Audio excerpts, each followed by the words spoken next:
morning, everybody, and welcome to Steps to Overcoming Trauma. Do you have chronic pain or health issues? Have you had trauma in your life? What is trauma and how does it affect your body? Hi, I'm Miss Chrissy D with the PNK Files, your emergency kit to life. And this is Darlene Turner with Victim to Victory, and together we're the perspective. Hi, everyone. So last week we talked about the physical body and the importance of bringing in proper minerals and vitamins to bring that balance and harmony back to the body so that we can come from a place of health with physically, emotionally, and mentally. This week we wanted to bring in trauma because it is so important and it is a huge part of our wellness. Now, trauma not only affects us on a physical level, it affects us emotionally and mentally. And especially when somebody's been through several traumatic events in a row or throughout their life, their coping mechanism really gets knocked down. Yeah. And everybody deals with trauma different. So we always have to remember that somebody might be going through something and it might not affect the other person. I think we all have those memories. We can be sitting there talking to somebody and we'll be like, did you hear this or did you see that? And it will really trigger you and it will upset you. And the other person will be, well, what? That's no big deal. So everybody's trauma is valid.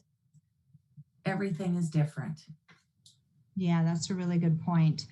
Trauma is just not only in our head as well. It actually it has a physical imprint on our body, as well as affects the storage process of our memories, and it actually changes our brain.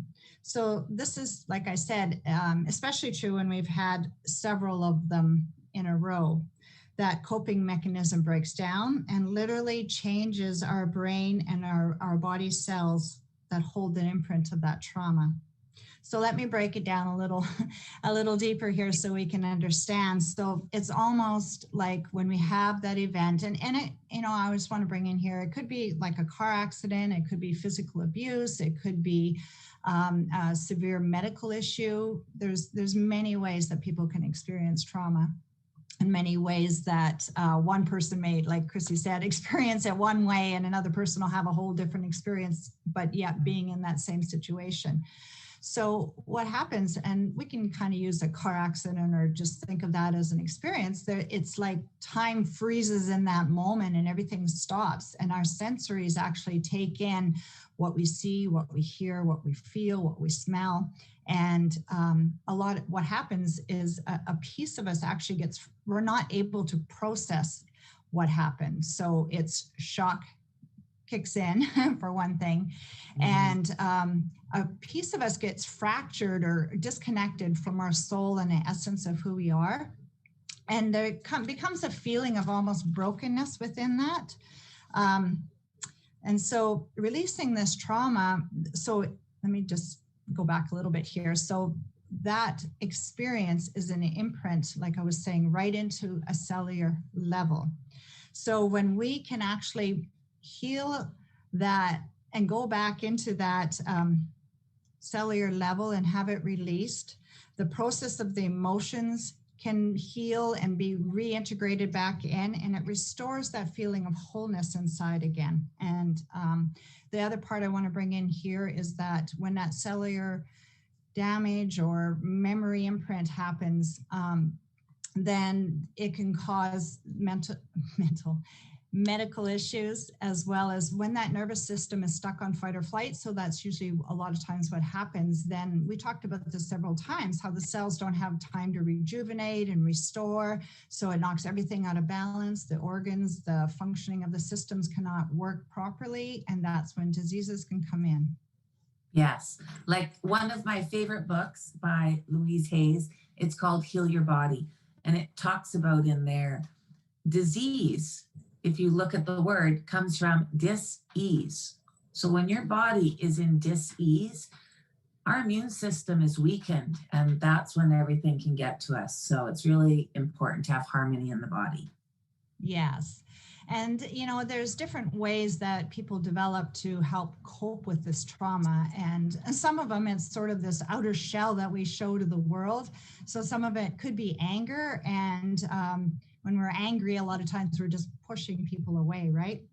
Another one is just that invincible, strong appearance that we can do anything or handle anything, but yet there's a vulnerability inside, as well as we can. Other ways is that people just easily go into overwhelm and shut down, or they go into isolation and just not engage with life and living again, like living life, right? Yeah. So, but underneath all of that outer shell, there is a wound inside or emotion.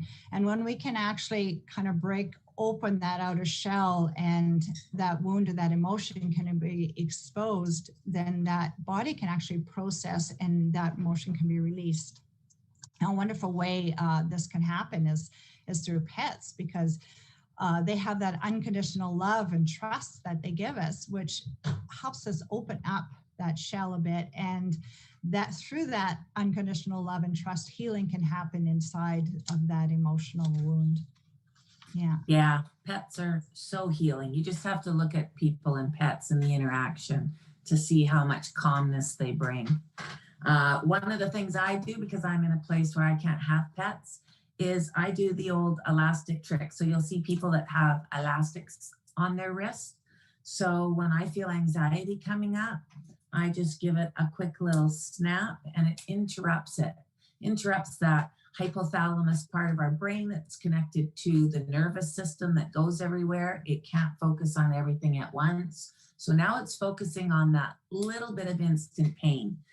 That gives me time to calm down, get out of that fight or flight where I'm not going to be thinking straight, and do what I think we've said on almost every single show as our tips. I start doing my breath work, breathing in and breathing out slowly and getting grounded. And it really, really helps. There's little tricks that you can do. And I also want to point out that this isn't an overnight fix. It is work. It is a journey. So be patient, be kind with yourself, be patient and kind with other people that are going through it as well, because it takes a lot of work. A lot has happened and it's not just going to go away all at once. So stick with it, keep doing it. Take care of yourself when that comes up. Keep doing it. That's taking care of yourself. Yeah, and you bring up a good point. It's interrupting those brain neurons that actually send you right back into that experience just automatically, because there's been a glitch there, right? So you're actually just sort of resetting the brain. And I've done a lot of extensive work in my life through this to get over the trauma I've experienced, because it was on a long-term period of 27 years through 2 abusive relationships. So I feel like I've done a lot of work around this and many layers have been revealed. And my life is pretty good now. I feel this real sense of inner calm and peace. But I had this experience this week, and I'd like to share that with you, where I had somebody I love call me, and they're talking about trying to get out of their abusive relationship and that control that's holding them stuck in that situation. And my body started shaking like for 20 minutes. Even though I could be present with her on the phone and listen and interact, my body is just like shaking, right? So it re-triggered that old reaction within my body. And the one thing was that my husband was close by. So just having him lean up against me was enough to give me that support to, be okay, because really the body's probably going to do what the body's going to do, and just have to ride it through, because it's just that reaction. It's almost like that adrenaline. Once it's running, we just kind of have to let it run its course, right? But it really made me aware that, yeah, there is still issues that are in on a cellular level, even though I've done a lot of work. So the other thing I did after that phone call was I put on some sound therapy, some crystal bowls and that type of stuff, which really I held that intent of resetting my cells and resetting that cellular memory. And not only was I doing that for myself, but I included this person that I loved within that. So that, it would maybe help them on that level as well. Yeah. Yeah. And again, like I was saying before, different things are going to work for different people, just like different things are going to trigger different people. So what might work for somebody might not work for somebody else. So when we're trying to support people and help people, we have to make sure that we're not further triggering them. We have to make sure that we know what's going to help them and what's not. Yeah. And this kind of leads us into our tips here of support. So, reaching out and getting that support, whether that is another loved person that you can trust or somebody that you can kind of open up with and share your vulnerability, crack that shell open a little bit and discover, because a lot of times we can't see it in there, and other people can ask us those certain questions or have that conversation that it starts bubbling up and coming up. Because once that emotion can kind of come up, I actually had a session on yesterday to help that emotion come up. Why do I have this coming up? So there was an emotion under there. So it is a process, and it's a gentle one that we have to, have that compassion for ourselves. And so with my tip 1, it's like I say, gets that support. So there's sacrocranial work, therapy, which is really effective for releasing that emotion within the body. And then there's EFT. We have a wonderful, which is emotional freedom technique, which is tapping. And in our group page on the Perspective, Darlene Turner, Miss Chrissy D, on our group page, just hit like on that page. No, it's actually on that page. So you can just go there and watch our video, because I walk Chrissy through that whole procedure of releasing that emotion. So that's another technique, as well as what else? And I use that technique quite a bit. It's something easy and effective. Even if I'm at work and I can feel anxiety, or if I'm triggered by something, I can go in a corner for 2 minutes and do the tapping and remind myself that I'm okay. Thank you for that, because it is true. And part of that technique is tapping on the meridians, and it helps reset the whole brain, the electrical system. And when you're releasing whatever that emotion is, or like you said, anxiety or whatever that is, and then the last set that you run through, you're bringing in that calm, I'm safe, I'm okay, whatever that is, that positive sentence that you want to bring in. One more thing I want to bring in, well, 2 more things, is somatic therapy. So that's sort of through breath work and body work. There's practitioners out there that do that. I do massage, energy work, and patterning, reset, and things like that. That's one of my fortes that I do. So these are things that just help us release us from ourselves, release that emotion out of the body, so that we can move past that trauma. Now, tip 2 is about realizing that, yes, this traumatic event happened, but not to let it become your identity. And this happened, and this is it for life. I'm forever linked to this experience, and being able to separate that. And another thing that I bring in around that is retelling that story over and over. Your nervous system doesn't know that it's not actually happening again.